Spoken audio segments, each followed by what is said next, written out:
Hello, and welcome to the Intel Brief, your daily intelligence briefing on global geopolitics. Today is Monday, 16 December. I'm your host Daniel, the founder of HM Intelligence, and every weekday we bring you not just the news, but the so what from the events and decisions that shape our world.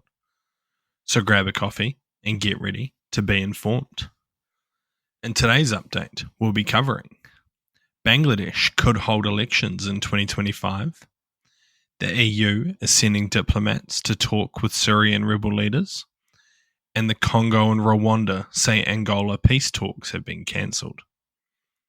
So firstly, the interim leader, Muhammad Yunus, announced that Bangladesh's general election could take place in late 2025 or early 2026, depending on the completion of the electoral reforms and political consensus.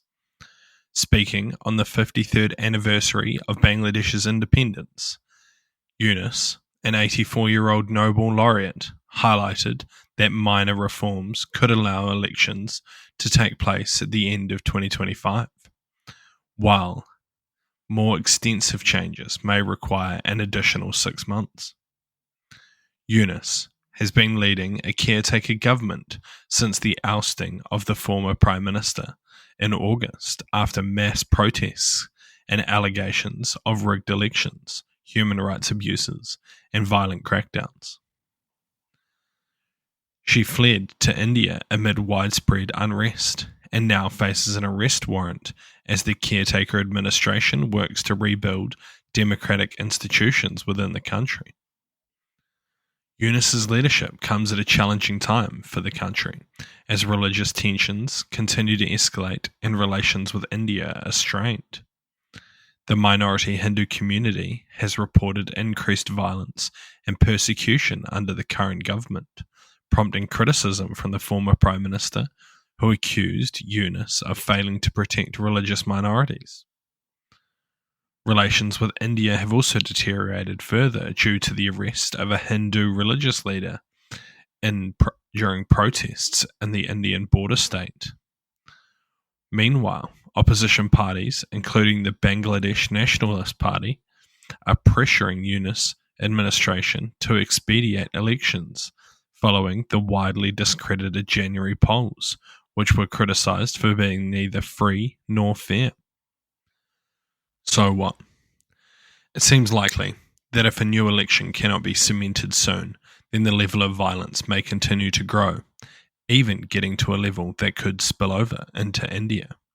This could in turn lead to a regional conflict that could be disastrous for the country.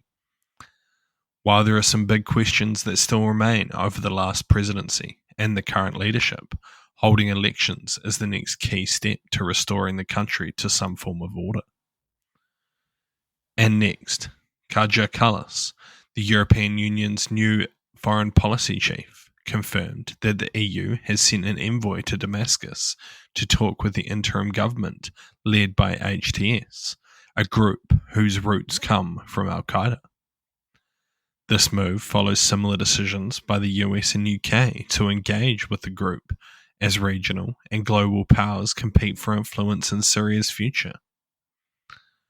Kallas emphasized the importance of filling the diplomatic vacuum left by many Western nations severing ties with the former leader Bashar al-Assad, following his violent crackdown and pro-democracy protests. Despite these diplomatic overtures, the Western nations continue to remain cautious due to HTS's extremist origins. Kallas stressed that the EU will assess HTS's actions, not just their rhetoric, to determine whether their attempts to rebrand and soften their image are genuine. The coming weeks and months will be pivotal in evaluating HTS's trajectory and deciding on further engagement, signaling a careful balance between diplomatic pragmatism and long-standing concerns over HTS's past. So what? This is an important move, despite the obvious risks due to their former links to terrorism. It is possible that the group's claims are true and that they do want to represent a new Syria, If this is the case, then Western democracies need to support it to ensure that the country can strive for a newfound peace. And even if this isn't true, then trying to support the people is still a positive move, while being able to see what is truly happening on the ground. It is also necessary to try and block the influence of Iran and Russia, which will likely come again once the dust settles. And lastly, peace talks between the Democratic Republic of the Congo and Rwanda, scheduled to take place in Angola on Sunday, were abruptly cancelled due to Rwanda's refusal to participate, according to the Congolese president. The rare meeting between the DRC and Rwanda, mediated by Angola, aimed to address the M23 rebel insurgency that has destabilized the mineral-rich Eastern Congo region since 2021. Rwanda conditioned its participation on Congo engaging directly with M23 rebels, a demand that Congo rejected, despite a 3-month ceasefire brokered by Angola earlier this year. Recent clashes have reignited violence, displacing millions and threatening the regional stability reminiscent of the devastating Great Lakes conflict of the late 1990s.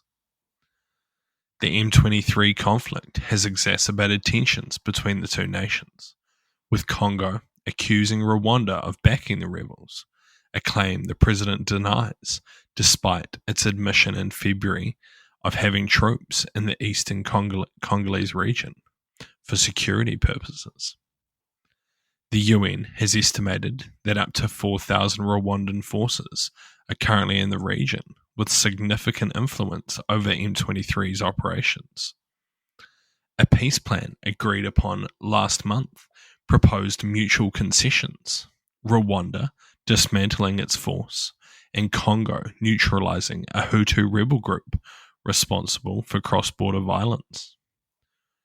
However, with Goma nearly encircled by M23 rebels and reports of recent civilian casualties, hopes of a swift resolution are currently fading.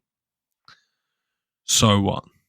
It seems highly likely that the situation in this region is set to deteriorate further. From the information available, it seems likely that Rwanda has monetary interest in keeping the M25 rebels engaged in eastern Congo, which is likely why the Congolese are extremely frustrated. However, this conflict, much like most of Africa, is and will likely continue to be significantly underreported, and will strive to keep you updated. Thank you for listening to the Intel Brief, your daily intelligence briefing on global geopolitics, brought to you by HM Intelligence. If you want to support the podcast, tell your friends to help them stay informed, and leave us a 5-star review. Or if you want to learn more about intelligence, why not take one of our courses? They're all online, self-paced and affordable. More information is available in the description. Thank you for listening. I've been your host Daniel, and I'll see you next time.